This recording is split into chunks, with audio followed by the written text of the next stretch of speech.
আসসালামু আলাইকুম এভরিওয়ান, সকলকে ওয়েলকাম জানাই নতুন আরেকটি এপিসোড দেখার জন্য। আজকে আমি আপনাদের জন্য লয়ে আইলাম চিকেন ক্যাবেজ মোমোজ রেসিপি। ছোট অথবা বড় যে সবজি খাইতে পছন্দ করেন না আজকের রেসিপি তার জন্য।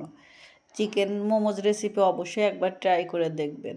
এটা স্বাস্থ্যকর ও খেতে অসম্ভব মজার। অবশ্যই একবার মাস্ট ট্রাই করবেন। এখানে আপনারা চেষ্টা করবেন ক্যাবেজগুলো ছোট কচি নেওয়ার জন্য। যদিও বড় নিন তাহলে উপরের গ্রিন কালারের পাতাগুলো ফেলে দিয়ে নিচের একেবারে কচি পাতাগুলো নেবেন, তাহলে খুব সফট এবং জুসি হবে, খেতে অসাধারণ মজা হবে। সাথে চিলি সস রেডি করে লইবেন, খেতে অসম্ভব মজা হইব। আমি অন্য কোনো রেসিপিতে সসটা আপনাদের সাথে শেয়ার করব। চলুন শুরু করি। প্রথমে একটা কড়াইয়ের মধ্যে আমি পানিটাকে হালকা গরম করে নিয়েছি। তারপর ক্যাবেজের লিপগুলোকে খুলে তার মধ্যে দিয়ে দিয়েছি। এখন এখানে আমি 2 চামচ পরিমাণ লবণ দিয়ে দিলাম। দিয়ে এখানে আমি 4-5 মিনিট জাল করে নিব। কিন্তু এখানে একটা জিনিস লক্ষ্য রাখতে হবে, বেশি নাড়াচাড়া করা যাবে না, তাহলে লিপগুলো আপনার ভেঙে গেলে আপনার মোমোসগুলো সুন্দর হবে না। এজন্য আমি 4-5 মিনিট জাল করার পরে এখন আমি একটা একটা করে তুলে নেব। খুব সাবধানে এই কাজটা করতে হবে। এটাকে তুলে আমি একটা স্ট্রেনারে রেখে দিব পানিগুলো ঝরার জন্য। পানিগুলো ঝরে গেলে তারপরে এটা মোমোস তৈরি করব। এটাকে হালকা ফ্যানের নিচে দিয়ে ঠান্ডা করে নিতে হবে। এখন আমি এর পুরটাকে রেডি করে নিব। এখানে আমি 1 কাপ গাজর গ্রেট করে নিয়েছি। এখানে আমি 1.5 কাপ চিকেনের মধ্যে 8টা কাঁচামরিচ দিয়ে হালকা ব্লেন্ড করে নিয়েছি। একেবারে মিহি করব না, হালকা ব্লেন্ড করে নিব যেন দানা দানা থেকে যায়। আপনারা চাইলে চিকেনটাকে চাকুর সাহায্যে চপ করে নিতে পারেন। এখানে আমি পেঁয়াজ দিয়ে দিলাম 1/2 কাপ। এখানে আমি যে পরিমাণ সবজি এবং চিকেন ব্যবহার করলাম এতে আমার 18 থেকে 20টা মোমোস হবে। আপনারা যদি 8 থেকে 10টা রেডি করতে চান তাহলে এর হাফ পরিমাণ দিবেন সব কিছু। এখন আমি লেমন জুস দিয়ে দিলাম 1 টেবিল চামচ পরিমাণ। এখানে চাইলে আপনারা অন্যান্য সবজিও অ্যাড করতে পারেন, যেমন ক্যাবেজ, স্প্রিং অনিয়ন, ফুলকপি। এখানে আমি সাদা গোলমরিচের গুঁড়া দিয়ে দিলাম 1/2 চা চামচ।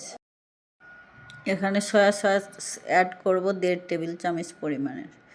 সয়া সসটা অ্যাড করার পরে যখন লবণটা অ্যাড করবেন তখন বুঝে অ্যাড করবেন, কেননা সয়া সসের মধ্যে অলরেডি লবণ থাকে, সেইভাবে আপনারা লবণটাকে বুঝে অ্যাড করবেন।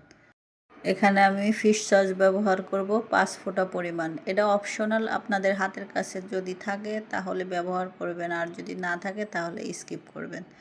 এখানে আমি লবণ 1 চা চামচ ব্যবহার করলাম। আপনারা বুঝে আপনাদের টেস্ট অনুযায়ী লবণ দিবেন। দেওয়ার পরে এখন আমি হাত দিয়ে ভালো করে মিক্স করে নিব। এই কাজটা খুব ভালো করে করতে হবে। এখন আমি এর মধ্যে অ্যাড করব রসুন। আমি এখানে চপ করে নিয়েছি। আপনাদের যদি চপ করতে সমস্যা হয় তাহলে আপনারা এখানে পেস্টটাও ব্যবহার করতে পারেন। এখন আমি এর মধ্যে অ্যাড করব চিলি অয়েল 1/4 কাপ পরিমাণের।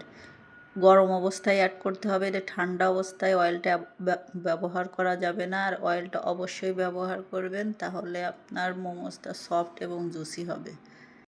চিলি অয়েলটা কিভাবে তৈরি করছে ওইটা আর দেখাইলাম না, ওদের দেখাইতে গেলে ভিডিওটা অনেক লম্বা হয়ে যাবে।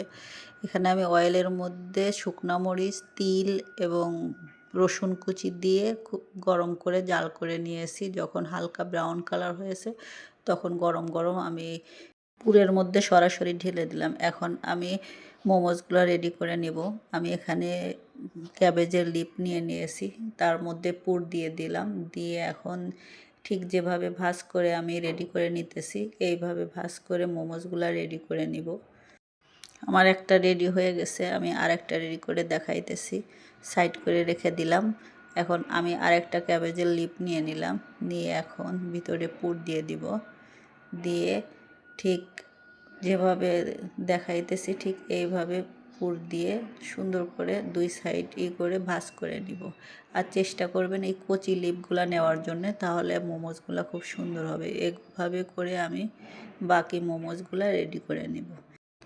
ভিতরের পুরটা অনেকে ভেজে নেয়, আমি ভেজে নিব না, আমি সরাসরি তৈরি করলাম। এভাবে করলেও অনেক মজা হয়, অবশ্যই একবার ট্রাই করে দেখবেন। এখন আমি চলে যাব প্যানে, চুলাটাকে অন করে দিয়ে এখানে আমি 1/3 কাপ অয়েল দিয়ে দিলাম। অয়েলটা যখন হালকা গরম হয়ে আসবে তখন একে একে আমি মোমোজগুলো দিয়ে দিব। এখানে চুলার জালটাকে আপনার লো মিডিয়াম হিটে রাখতে হবে, যেহেতু আমি এখানে ভিতরে পুরটাকে ভেজে নেইনি। এবার লো মিডিয়াম হিটে করলে খুব ভালোভাবে কুক হয়ে যাবে। এখানে আমি 5 মিনিট এক সাইড ভেজে নেওয়ার পরে অপর সাইড উল্টিয়ে দিতেছি। অপর সাইডও আমি 5 মিনিট ভেজে নিব। ভেজে নেওয়ার পরে আমি সার্ভিং ডিশে উঠিয়ে নিতেছি। আপনারা চাইলে ভিতরের পুরটিকে ভেজে নিতে পারেন, কিন্তু আমার মনে হয় প্রয়োজন নাই। এভাবে করলেও অনেক মজা হয়। আমার কাছে মনে হয়েছে এটা আমার কাছে বেস্ট লেগেছে, তাই এভাবে করলাম।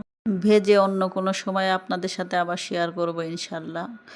চেষ্টা করেছি সহজ এবং ইজিভাবে রেসিপিটি শেয়ার করার জন্য। যদি ভালো লেগে থাকে তাহলে অবশ্যই লাইক এবং কমেন্ট এবং শেয়ার করবেন এবং সাবস্ক্রাইব করে পাশে থাকবেন। ধন্যবাদ।